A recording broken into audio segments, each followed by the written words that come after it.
दोस्तों आज हम 2011 में रिलीज हुई एक क्राइम थ्रिलर फिल्म चिल्ड्रन की स्टोरी ब्रीफ में सुनेंगे, जो 1991 में घटे सच्ची घटना पर बेस्ड है।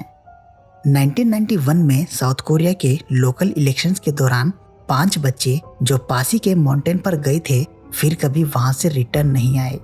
पेरेंट्स की कंप्लेंट को अनसुना कर दिया गया था क्योंकि वहां की पुलिस इलेक्शन पोल बूथ को गार्ड करने में बिजी थे। और कुछ दिनों बाद हजारों पुलिस के ग्रुप को माउंटेन पर बच्चों की तलाश के लिए भेजा गया था, बट किसी का भी कोई पता नहीं चल पाया। बाद में ऐसी थियरीज निकलकर आने लगी कि शायद बच्चों के लापता होने में नॉर्थ कोरिया या एलियन अबडक्शन का भी हाथ हो सकता है। इस फिल्म को IMDb पर मिले हैं 7.2 स्टार्स और 80% गूगल यूजर्स ने इस फिल्म को लाइक किया है। फिल्म की शुरुआत में 5 बच्चों को दिखाया जाता है। इलेक्शंस होने की वजह से नेशनल हॉलिडे डिक्लेयर किया गया था और वो 5 बच्चे खेलते हुए पासी के माउंटेन पर जाते हैं। बच्चे रिटर्न ना आने की वजह से उनके पेरेंट्स एक दूसरे को कॉल करके इंफॉर्मेशन गैदर करने की कोशिश के बाद पुलिस स्टेशन जाते हैं। वहाँ से उन्हें ये बोलकर भेज दिया जाता है कि बच्चे शायद खेल रहे होंगे, कुछ देर बाद वापस रिटर्न आ जाएंगे। कुछ ही दिनों में सर्च ऑपरेशन शुरू होता है। पुलिस और आर्मी के लोग माउंटेन पर बच्चों को ढूंढने लगती हैं, बट कुछ सुराग नहीं मिलता। पुलिस उन बच्चों के पेरेंट्स को स्पेशल फ़ोन देती हैं, ये बोलकर कि अगर किडनैपर का कॉल आए तो उस फ़ोन से कॉल रिकॉर्ड और लोकेशन ट्रैक कर सकते हैं। मीडिया और आसपास के लोग भी अब पुलिस पर प्रेशर और अजीब से सवाल करने लगते हैं, जैसे कि क्या बच्चों को नॉर्थ कोरिया या जापान ने किडनैप किया है या फिर कोई UFO देखा गया है जिसे गवर्नमेंट छुपा रही है और UFO से आए एलियंस ने उन बच्चों को एबडक्ट कर लिया हो। बच्चों के पेरेंट्स भी अपनी तरफ से उन्हें ढूंढने की पूरी कोशिश कर रहे होते हैं, जैसे कि बच्चों के पोस्टर और फॉर्च्यून टेलर के पास जाना। 5 साल बाद एक इवेंट दिखाया जाता है जहां जियोंग नाम के जर्नलिस्ट को अवार्ड मिलता है और बाद में उसी जर्नलिस्ट को झूठी डॉक्यूमेंट्री बनाने की वजह से उसका ट्रांसफ़र कर दिया जाता है और वो उसी टाउन आ पहुंचता है जहां से बच्चे गायब हुए थे। पुलिस ने आज भी केस क्लोज नहीं किया था। अननोन टिप मिलने पर माउंटेन के पास के एक लेक को खाली किया जाता है, ये सोचकर कि शायद किसी ने बच्चों को मारकर उस लेक में फेंक दिया हो, बट वहां से भी कुछ नहीं मिलता। जियोंग और चीफ आन और बाकी के जर्नलिस्ट खाना खाते हुए उन्हीं बच्चों के केस के बारे में बात कर रहे होते हैं।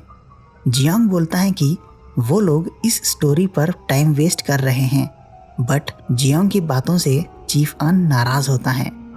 अगले दिन जियोंग मीडिया लाइब्रेरी जाकर उन्हीं बच्चों के केस की रिकॉर्डिंग्स लाकर स्टडी करने लगता है। कुछ इंटरव्यू टेप्स देखने के बाद जियोंग को थियरी ऑफ डिस्टर्बेंस के बारे में पता चलता है।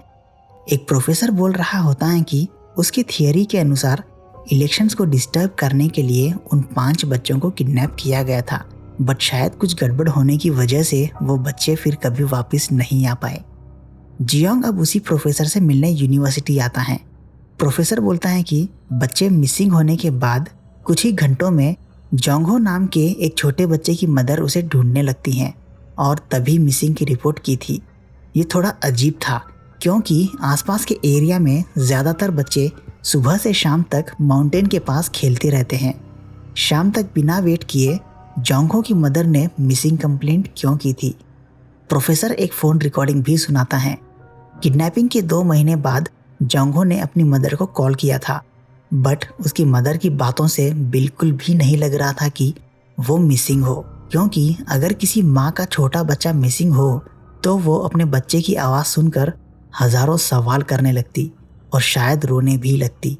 बट जोंगहो की मदर ने कुछ नहीं पूछा सिवाय कहाँ हो के, ये भी नहीं कि इतने दिनों से कहाँ थे, किसके साथ थे।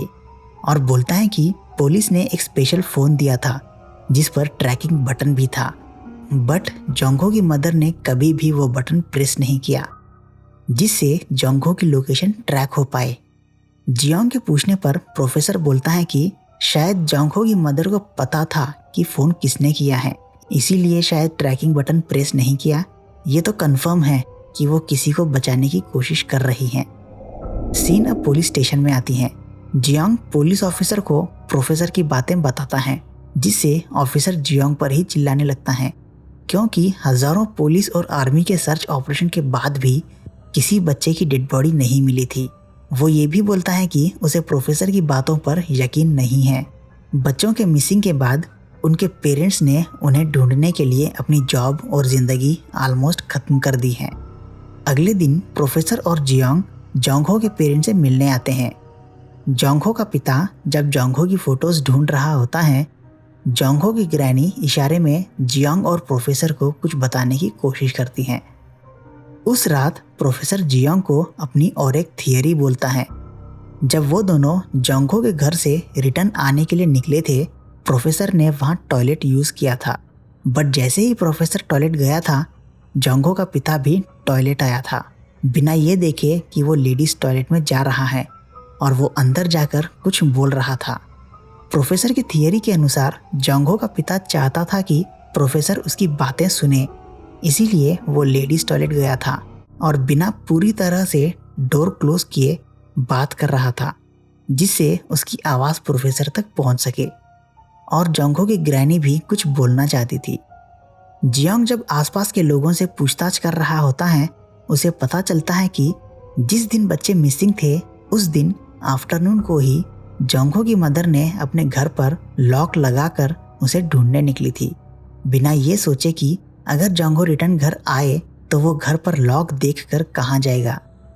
कुछ टाइम बाद जियोंग और प्रोफेसर फिर से जोंगहो के पिता का इंटरव्यू लेने लगते हैं, और इस बार कैमरे में रिकॉर्ड किया जाने लगता है, क्योंकि जियोंग इस स्टोरी पर डॉक्यूमेंट्री बनाना चाहता था।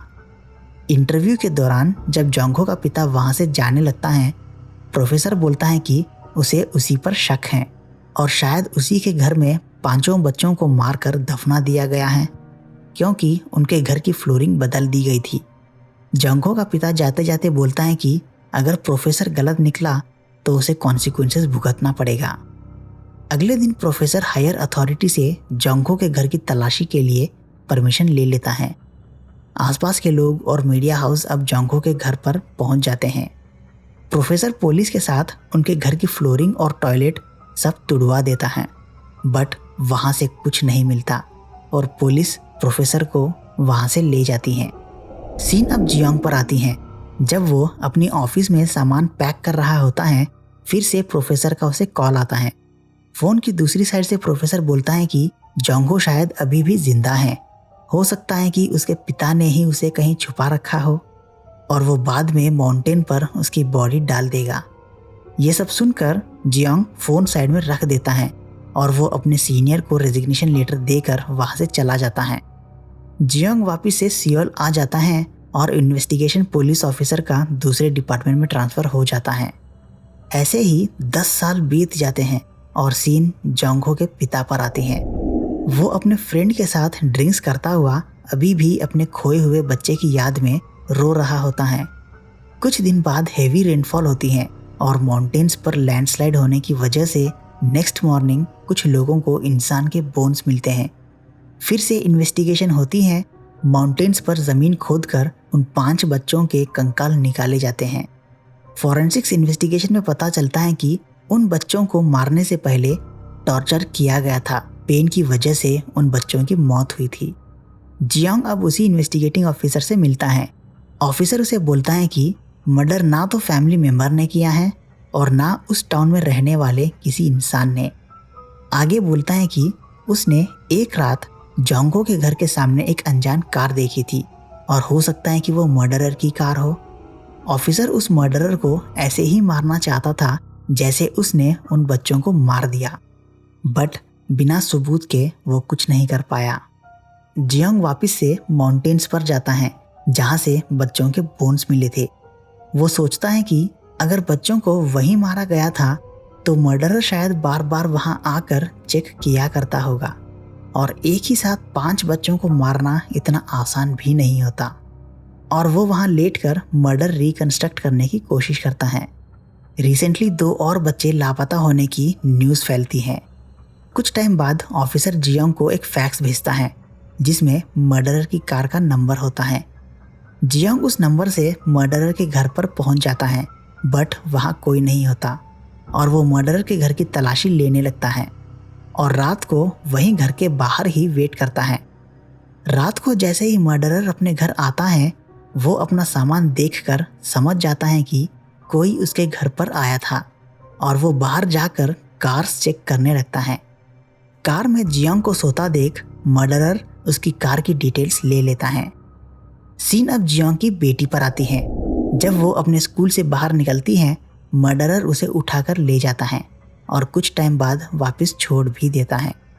जियोंग जब अपनी बेटी के पैर पर बंधे कपड़े को देखता है, वो समझ जाता है कि ये मर्डरर का ही काम है और वो वहाँ से उठकर उसे ढूंढने लगता है। जियोंग मर्डरर की ट्रक देखकर उसका पीछा करता हुआ एक फैक्ट्री में पहुंच जाता है, जो कि एक स्लॉटर हाउस होता है। जियोंग को वहाँ के टेबल पर कुछ मार्क्स दिखते हैं जो बिल्कुल बच्चों की खोपड़ी पर बने थे, जिससे वो और कंफर्म हो जाता है कि उसी ने स्लॉटर हाउस के किसी टूल और हथौड़ा यूज करके मर्डर किया है। सीन अब पुलिस हेडक्वार्टर्स में आती है। वहाँ उन सभी बच्चों के पेरेंट्स को बुलाया जाता है बच्चों के स्केलेटन्स देने के लिए। वहाँ जियोंग जब जोंगहो की मदर से मिलता है, वो बोलती है कि किडनैपिंग के 2 महीने के बाद जोंगहो का कोई कॉल नहीं आया था। एक्चुअल में उस टाइम आसपास के बच्चे फ़ोन करके सताया करते थे और उसने पुलिस को झूठ बोला था कि जोंगहो का कॉल आया है, क्योंकि उस टाइम तक सभी लोग उनके बच्चों को भुला चुके थे और कॉल सुनकर शायद पुलिस वाले उनके बच्चों को ढूंढ लेंगे और फिल्म वहीं एंड होती है। 1991 में 5 बच्चे माउंट वायोंग से गायब हुए थे और 2007 में स्टैच्यू ऑफ लिमिटेशन एक्सपायर हुआ था, जिस वजह से इन्वेस्टिगेशन और पनिशमेंट दोनों खत्म हो गए थे। ये फिल्म उन सभी के लिए डेडिकेट की गई थी जो इस ट्रेजेडी से सफ़र हुए थे। खैर, आज के वीडियो में बस इतना ही। सब्सक्राइब करें, लाइक और शेयर भी करें। मैं फिर मिलूँगा आपसे अपनी अगली वीडियो में। तब तक के लिए बाय बाय।